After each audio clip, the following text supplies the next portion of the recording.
All of you remember at the beginning of 2000, the beginning of coronavirus, the medical professionals all coming out and warning, if we do not stay home and stay safe, we do not stop the spread and escalation of coronavirus, there will be mutant variants that will arise. And we were told that eventually this virus will find a way to survive and make even vaccines worthless. Guess what? It's here. They've been using Greek letters. Delta, Lambda has emerged in several states, California being the latest one reported. But the one that is already scaring everybody is named Mu. Lambda, Mu, for the letter M. Which, as I've gone over with you, represents the high priest symbol. It's in 39 countries already. In the UK and South America, or Europe and South America.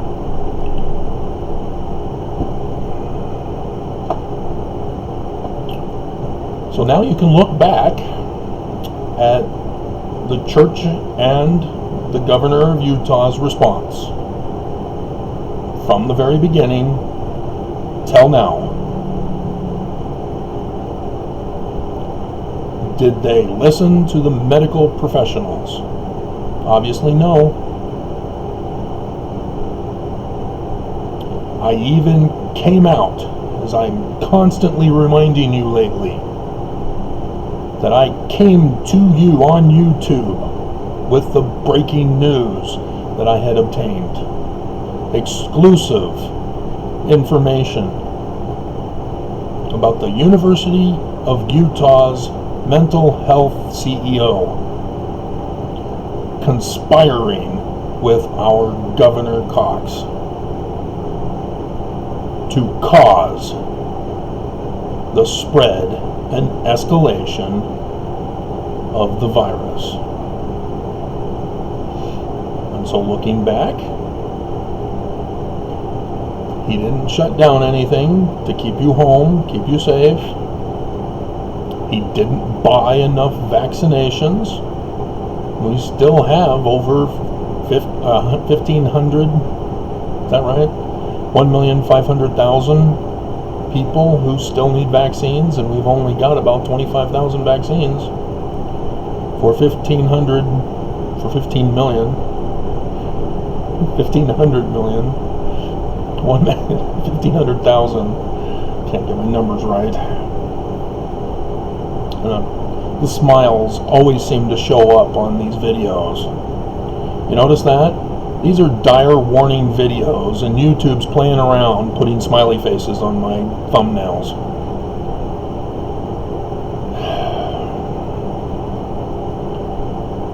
And so, what has the church done? Well, they said you can cure it with all sorts of magical powers. Fasting, Jesus, gratitude, going to church, prayer.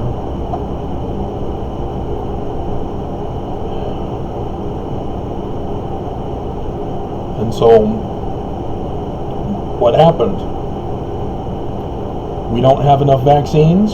Delta virus is slaughtering our children. It just took off today with the report on the coronavirus.gov/Utah or whatever the link is.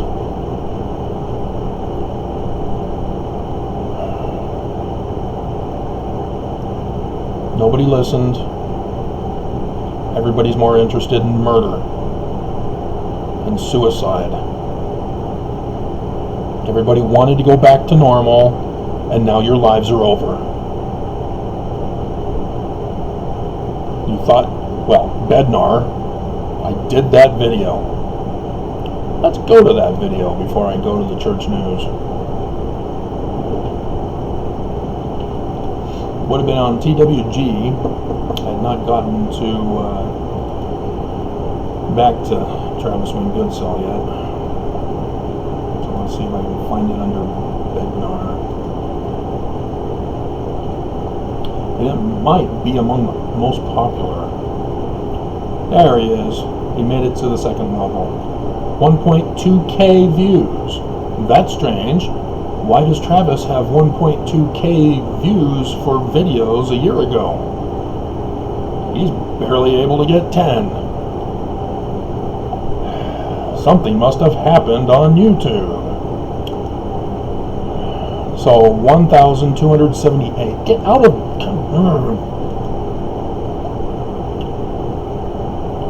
1,278 views since June 19th, 2020. LDS Apostle Bednar calls for the death of Mormons. He did, not me. He did. And so how do Mormons respond? 6 likes, 62 dislikes so far. I'm sure there'll be more who will find this video just so they can put a thumbs down. They would rather curse God and die rather than listen and live. It's like you guys didn't even watch Terminator. I gotta be careful not to smile. It's gonna end up being the thumbnail for the video. God. He said the virus was taking away our agency to attend church. It's like Bednar, the prophet, has never read the Book of Mormon. You know, the Zoramites. Remember those poor Zoramites who built the synagogue, and then because they were unemployed in Greenland, they were... Gotta stop smiling. They've got to... They are denied entrance into their synagogue.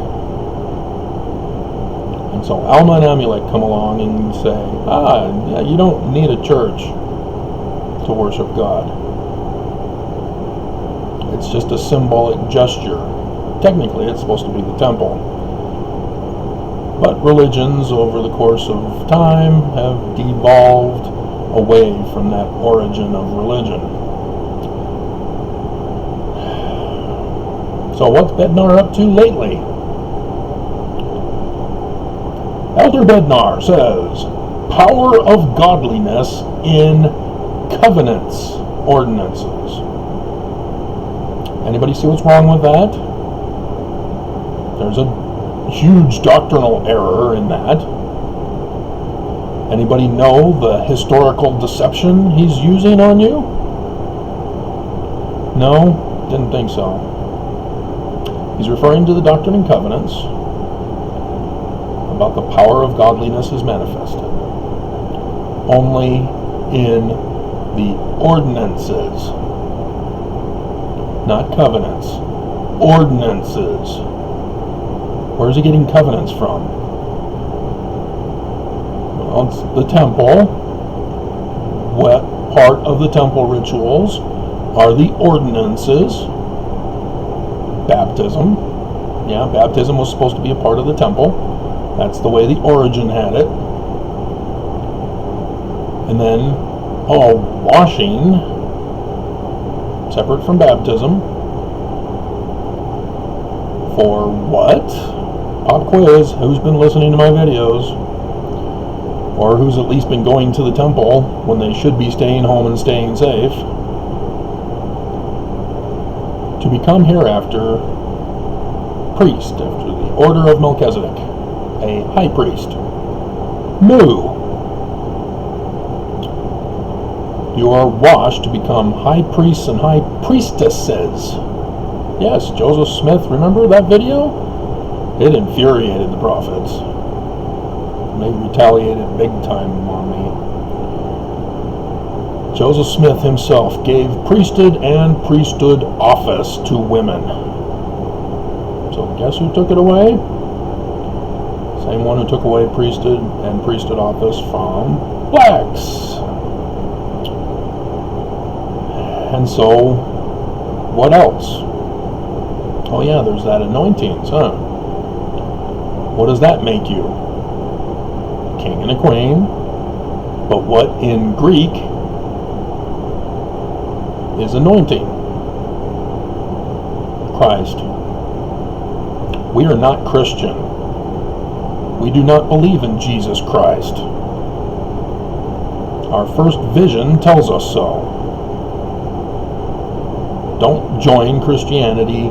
Their creeds are an abomination.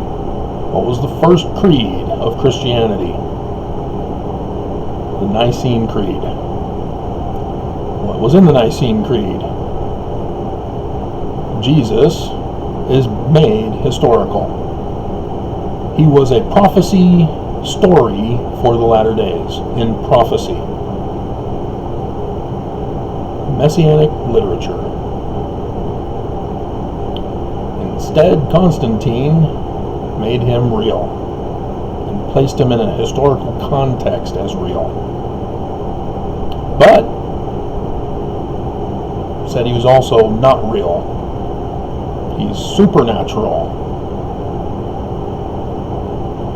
as homoousios, a brand new created Greek word that still to this day does not have any meaning other than not real.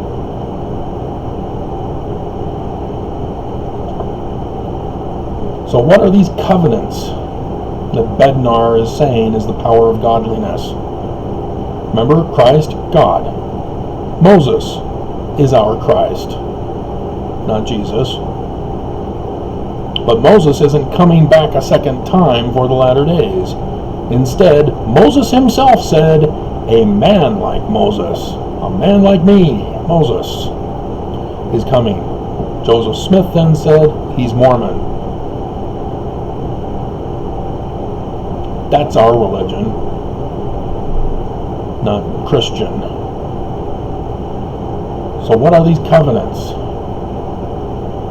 Oh, there's that endowment thing.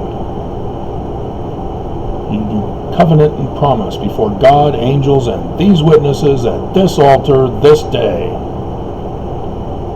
The law of obedience. It's still to your husbands, women. You've been deceived by Nelson, because it's not Jesus, is it? So it's the prophets who claim they speak for Jesus, who doesn't exist. And what do they tell you to do? Obey your husband. The law of sacrifice. Oh, you're supposed to kill yourself for the church. Law of the gospel. Don't speak ill of the prophets of the church. Don't laugh very loud. YouTube might take that as your thumbnail for the video. And then chastity. Yeah, we're bringing back polygamy, according to Nelson. Today, women lost their rights. We've already lost our right to vote. The Supreme Court also gave a death sentence to the southern border refugees seeking asylum. And today, they've taken away women's rights.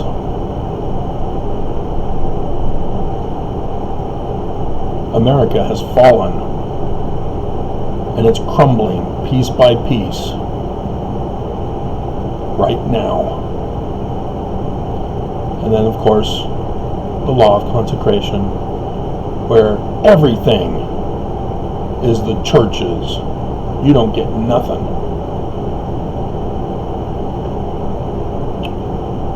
That's what he's talking about with the power of godliness. Obedience and loyalty to the church.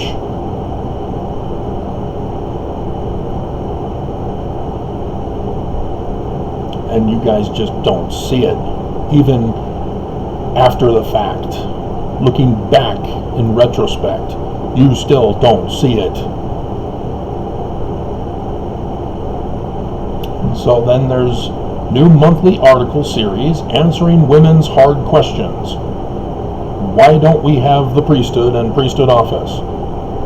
church prophets are sexist. Next question.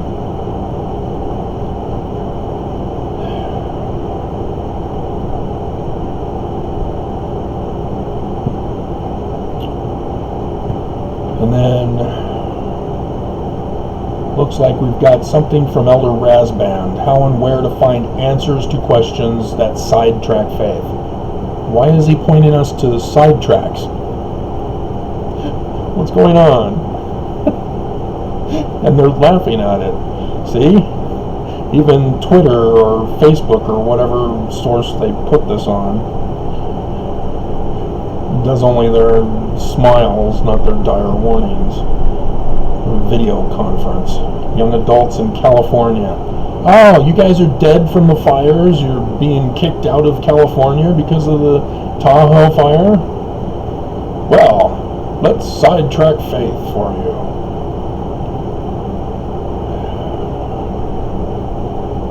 And he does blah blah blahs. When I was 13 in an institute devotional.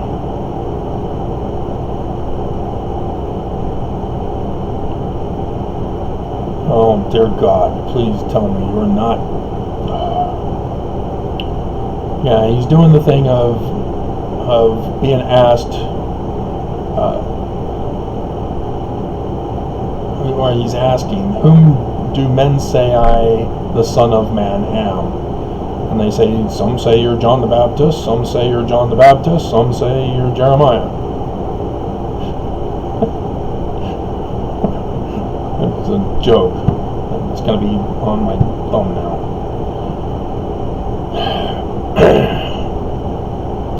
And Peter says, you're the Christ, Son of the living God, whom Joseph Smith will say will be a Mormon. These are all just stories, guys. These never happened. These are prophecies. And I can go over it in section 45. I'm not getting to any sidetracking questions. But I'm seeing that they're sidetracking you away from the Mormon God, the Mormon who's supposed to be the Christ. That's the only sidetracking I see. He focused on the things of the Lord. He addressed his questions to God. He asked questions in faith.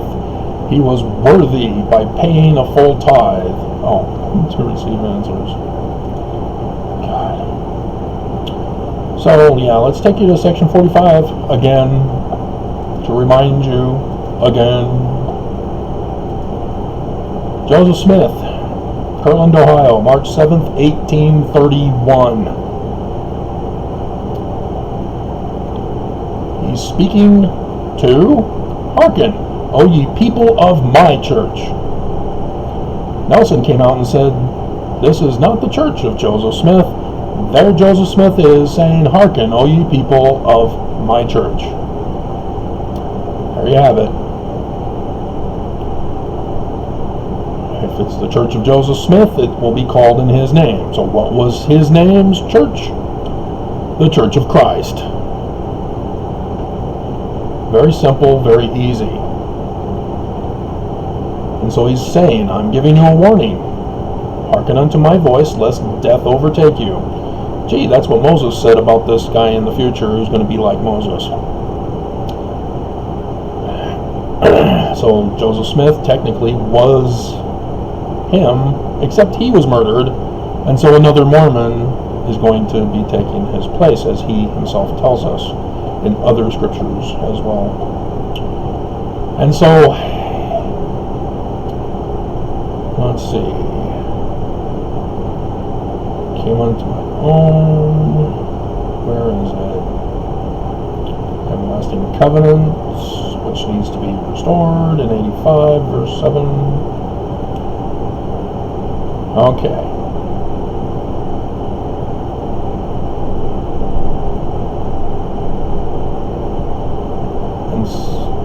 Yeah, here it is, in verse 10.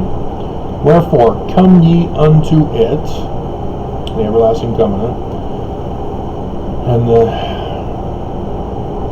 ordinances of the temple. Notice, he doesn't say marriage covenant, Bednar. Nope. And with him that cometh I will reason as with men in days of old, and I will show unto you my strong reasoning. And in verse 15, wherefore, still talking to Mormons, hearken, and I will reason with you, and I will speak unto you and prophesy, as unto men in days of old. So he's prophesying to Mormons, and he's using the same method as the prophets of old. And so what does he get into? It's Matthew 24. He's telling us that Matthew 24 is a prophecy.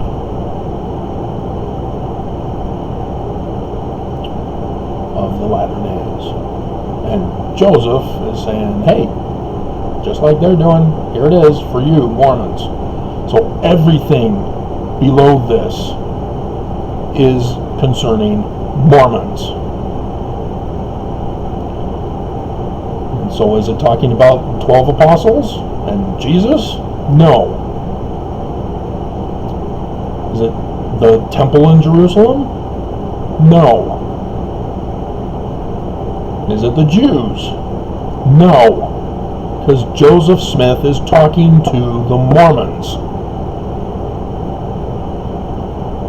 It's not Judah. It's not Jerusalem. It's not the Jerusalem temple. It's not the 12 apostles. It's not Jesus, who's not even real in the first place. None of this is real, except for the Jerusalem temple, which was real. But Joseph Smith is turning that prophecy into one for Mormons. And then here's verse 31, and there shall be men standing in that generation that shall not come to pass until they shall see an overflowing scourge, for a desolating sickness shall cover the land. And my disciples, Mormons, shall stand in holy places, Zion and New Jerusalem. We don't have it. Nobody's staying home and staying safe. Shall not be moved. But the wicked shall lift up their voices and curse God and die because of the sickness.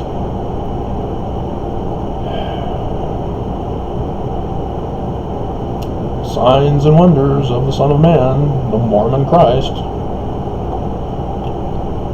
The sun shall be darkened and turn to blood.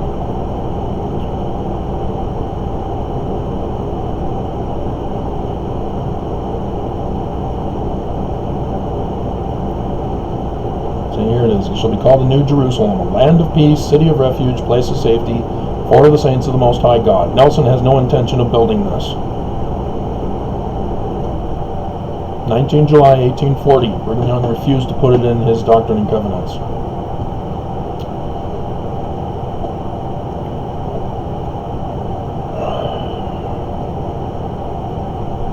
Skipped over it. Okay.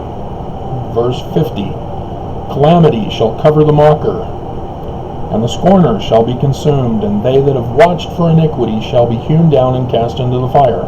Who is Joseph Smith talking to again? Do I have to repeat it for you? And then shall the Jews. Are we sure it's the Jews? No, it's the Mormons. Joseph Smith already told us, I'm prophesying to Mormons about Mormons in the latter days. Shall look upon me. Who's speaking? Joseph Smith is speaking for the future Mormon Christ. Mortal man, mortal parents. Not unreal, not supernatural. And it's all symbolic or metaphoric here. It's the story. I believe it's Zechariah where it comes from originally. With the wound, what are these wounds in thy hands and thy feet? Joseph Smith adds feet, Zechariah or whatever passage, Zephaniah or whichever one. only covers, it should be here in the footnote, Zechariah 14:4-7. He only has wounds in the hands. Then shall they, who's Joseph Smith referring to as they? Mormons. Then Mormons shall know that I am the Christ. Uses Lord here. For I will say unto them, these wounds are the wounds with which I was wounded in the house of my friends. And then he goes on to talk about the ascension, which Nelson refuses to acknowledge, even for his Jesus. And then shall the Mormons weep because of their iniquities. You guys are guilty of murder. I'd say that's pretty iniquitous. Then shall the Mormons lament because they persecuted their fellow brother, the Christ, their king. But it's not going to happen, is it, Mormons? You've made sure of that. And the prophets have fooled you and have led you astray, as we're all going down to hell in a handbasket.